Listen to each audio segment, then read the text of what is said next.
Donc le Kazakhstan représente d'abord pour la France un intérêt stratégique qui s'est renforcé après les attentats du 11 septembre 2001. La France a nommé un attaché de défense en 2002, la ministre de la Défense s'est rendue au Kazakhstan en 2003.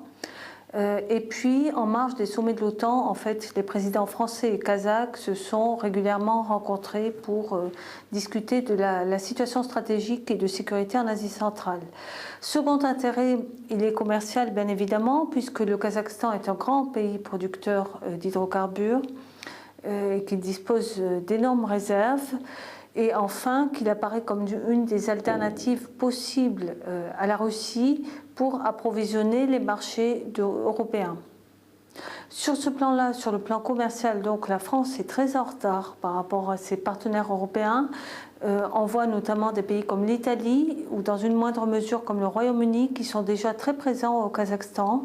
Et la France essaie en ce moment de rattraper son retard de ces derniers mois avec des visites de haut niveau comme celle du Premier ministre François Fillon au mois de février, qui était la première visite d'un dirigeant français de haut niveau au Kazakhstan, celle de Anne-Marie Idrak au mois de mai, et puis donc enfin cette visite de Nursultan Nazarbayev à Paris.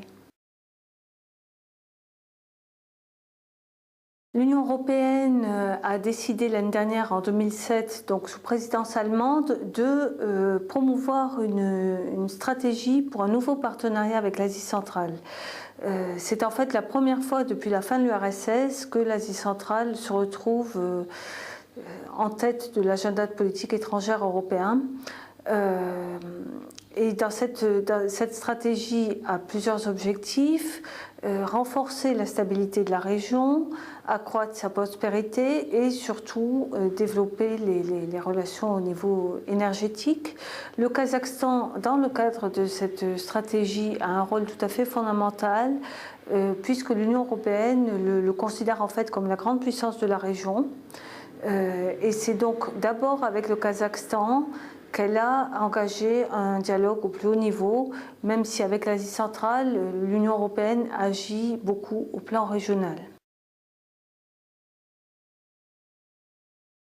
Alors, le Kazakhstan est un pays en pleine croissance. La croissance est supérieure à 8-9% depuis plusieurs années.